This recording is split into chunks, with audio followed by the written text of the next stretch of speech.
दिल्ली में सबसे बड़ा मुद्दा है कि देश के एथलीट्स के साथ में क्या हो रहा है कि उन्हें धरना प्रदर्शन करना पड़ रहा है और जिनके ऊपर आरोप लगे हैं उनके दोस्त उनके समर्थन के अंदर आ गए हैं। पूरा मामले को राजनीतिक बना लिया गया है। क्या कहेंगे नरुका जी इस बारे में? देखिए, ऐसा नहीं है। दोस्ती, मित्रता, रिश्तेदारी सब अपनी जगह है। न्याय होना चाहिए।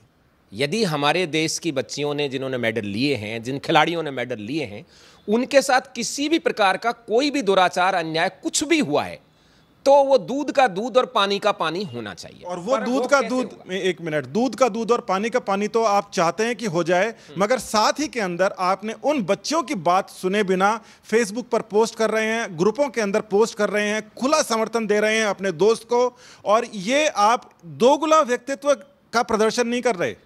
नहीं, बिल्कुल नहीं। खुला समर्थन है ब्रजभूषण शरण सिंह जी की, जो एथलीट की नीति है उसके लिए, जो उन्होंने रेसलर्स के लिए किया, जो देश के लिए किया, और जो मेडल देश उनके 12 साल के स्वर्णिम कार्यकाल में लेकर आया है, इसके लिए भारत के हर एक नागरिक को खुला समर्थन देना चाहिए। आपने किसी भी एथलीट से बात की, उनको समर्थन नहीं दिया, आपने अपने दोस्त को समर्थन दिया क्योंकि वो आप ही के समाज के आते हैं। पूरा का पूरा मुद्दा राजनीतिक और जातिवादी है। ऐसा नहीं है। योगेश्वर दत्त मेरे समाज के नहीं हैं, और वो रेसलर भी हैं, ओलंपियन भी हैं, और पदक विजेता भी हैं। और मेरे राज्य के, राजस्थान के भी नहीं हैं, वो ब्राह्मण हैं, पदक लेके आए हैं। आप भी उनसे एक बार बात कीजिएगा।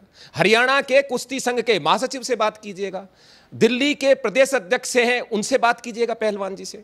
ऐसा नहीं है। इसमें जातिवाद तो खिलाड़ी कर रहे हैं। उनकी जाति, उनकी खाप, उनके नेता कांग्रेस, उनके नेता आरएलपी, उनके नेता अभय चौटेला, उनके सारे नेता नरेश टिकैत, जयंत चौधरी, सारे एकत्रित हो जाते हैं। केवल ब्रजभूषण शरण सिंह को इसलिए निशाना बना दिया जाए कि उसकी जाति इन मामलों में दूर रहती है।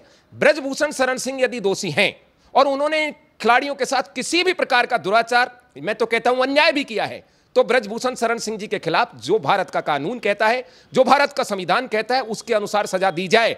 लेकिन उनके चरित्र को जिस प्रकार से उछाला जा रहा है वो सरासर गलत है, और इसका विरोध राजेंद्र सिंह नरूका इसलिए नहीं कर रहा है कि ब्रजभूषण शरण सिंह मेरे परिवार के, मेरे दोस्त या मेरे रिश्तेदार हैं। ऐसा कुछ नहीं है। सिर्फ इसलिए कर रहा है कि ब्रजभूषण शरण सिंह को मैं अच्छी तरह से जानता हूं।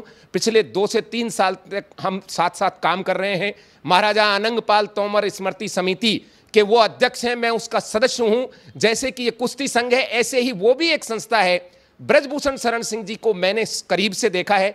जो व्यक्ति किसी भी दुराचार के नजदीक नहीं है, वो इतना घिनौना अपराध जो उनके ऊपर लगाया जा रहा है आरोप, कैसे कर सकता है?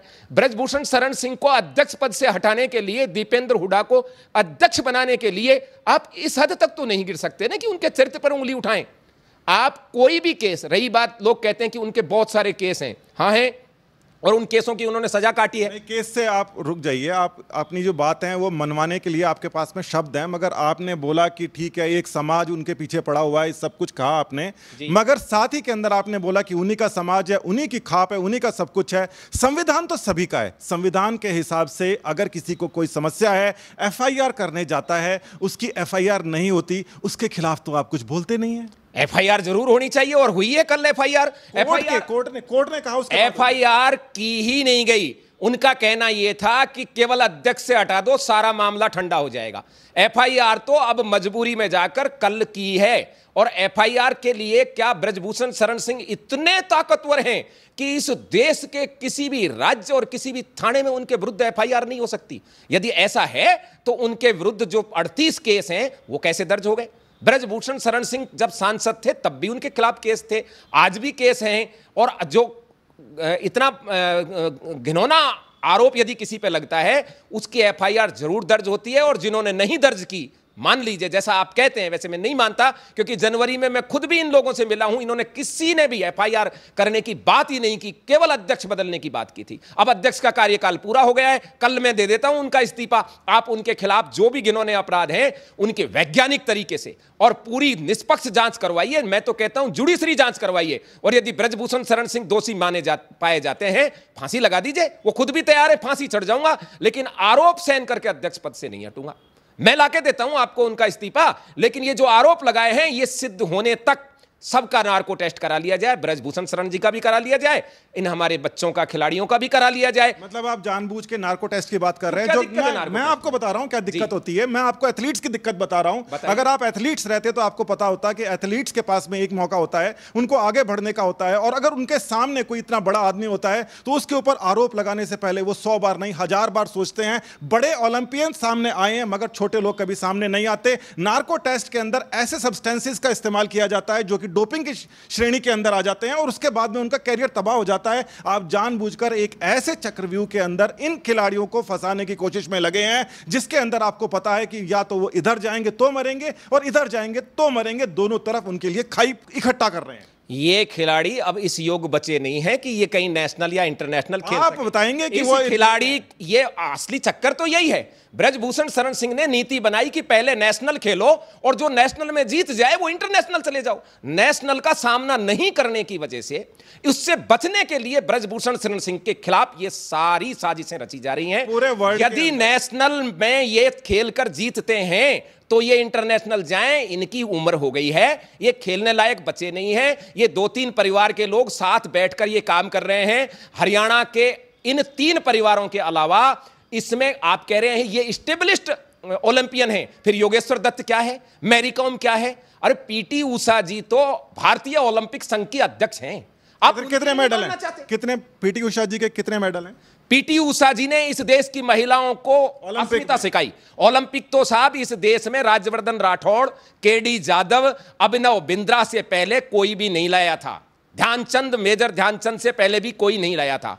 इनको सबको प्रेरणा उनसे मिली है। और जिन दिनों पीटी उषा खेल रही थी उन दिनों 4थे स्थान पर रहना भारत के लिए बहुत बड़ी बात थी। आप पीटी उषा जी जैसी शख्सियत को कहीं भी नजरअंदाज नहीं कर सकते। मगर नजरअंदाज नहीं कर सकते कि वो कोई खराब हैं। आप बोलने का मौका नहीं देते, क्वेश्चन पूछने का मौका नहीं देते कहीं पर। हाँ, कहां पे? ठीक है, क्वेश्चन ये है कि जो दूसरे देश हैं जहां पर इस प्रकार के जो लोग हैं वो WFI के प्रेसिडेंट नहीं बनते, जिनका आपराधिक रिकॉर्ड बिल्कुल भी ठीक खराब नहीं होता, ऐसे लोगों को ही केवल और केवल ऐसी जगह पर आने दिया जाता है। इसीलिए वहां के जो एथलीट्स हैं, 10वीं पॉपुलेशन होने के बावजूद वहां के एथलीट्स हमारे से ज्यादा गोल्ड मेडल लेके आ रहे हैं। और यहां पर इतना बड़ा बखेड़ा कर दिया, यानी कि राजनीति जो स्पोर्ट्स से निकालने की कोशिश जो भारतीय जनता पार्टी कहती थी, वो अब पूरी की पूरी राजनीति को यहां पर ले आई है। और आप भी कभी कांग्रेस के अंदर हो, चाहे बीजेपी में, चाहे सपा के अंदर हो, चाहे शेर सिंह राणा हो, कोई भी हो, आपको अपने समाज का आदमी दिखना चाहिए, उसके पीछे हो लेते हैं।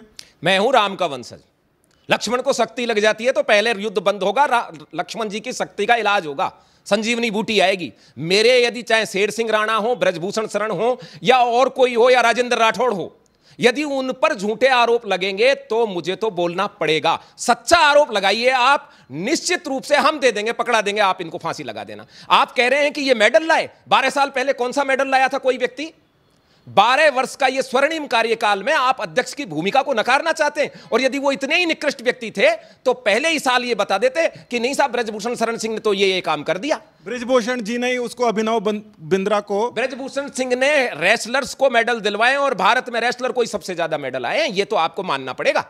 आज यदि पूरा देश के लोग रेसलिंग में हैं तो इनको जलन हो रही है कि नहीं, दो ही परिवार के होने चाहिए। और ब्रजभूषण जी ने यूपी वालों को मेडल नहीं दिलवाए, सारे मेडल दिलवाने के लिए उन्हें हरियाणा के अंदर आना पड़ा। यूपी वाले भी लाए हैं, कर्नाटक वाले भी लाए हैं, मध्य प्रदेश वाले भी लाए हैं, राजस्थान वाली कृष्णा पूनिया भी लाई है, सब लोग मेडल लाए हैं। वो सबको ब्रजभूषण जी ने दिलवाए हैं। ब्रजभूषण सिंह जी के लीडरशिप तो माननी पड़ेगी ना, आप अध्यक्ष किस लिए बने वो? और वो जो पैदा हुए हैं वो ब्रजभूषण जी के कार्यकाल में पैदा पहले नहीं होते थे क्या?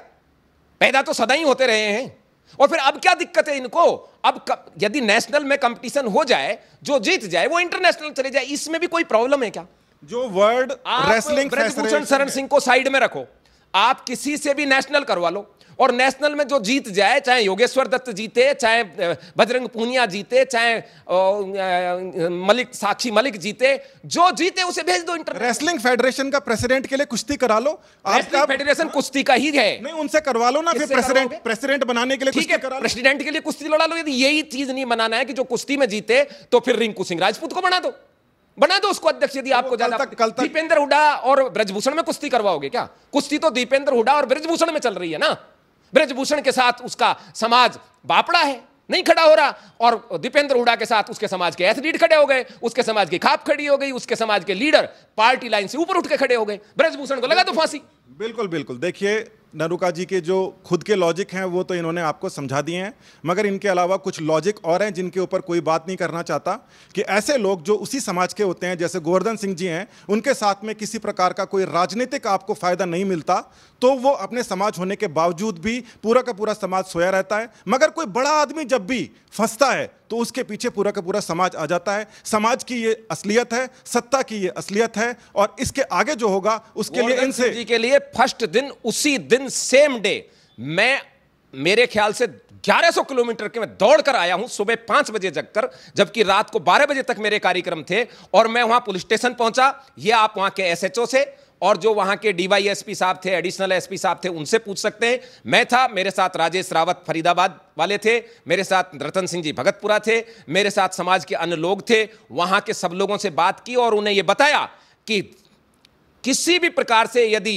गोवर्धन सिंह जी के साथ जो कानूनी कार्रवाई करनी वो तो आप करो, लेकिन यदि ज्यादती हुई, किसी ने हाथ भी लगा दिया, तो फिर ठीक नहीं होगा।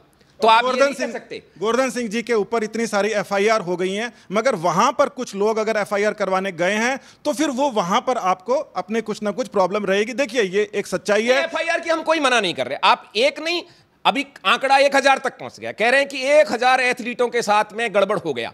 वो 1000 चले जाए भाई, और 1000 को 1 लाख बना लो, बढ़ाते जाओ। ये मजाक बन रहा है। देश के इतने बड़े बड़े पहलवान यदि अपना खुद का इज्जत नहीं बचा सकते, अपने आप को नहीं बचा सकते 65 साल के एक बुढ़े आदमी से, तो लानत है ऐसे मेडलों पर और ऐसी पहलवानी से।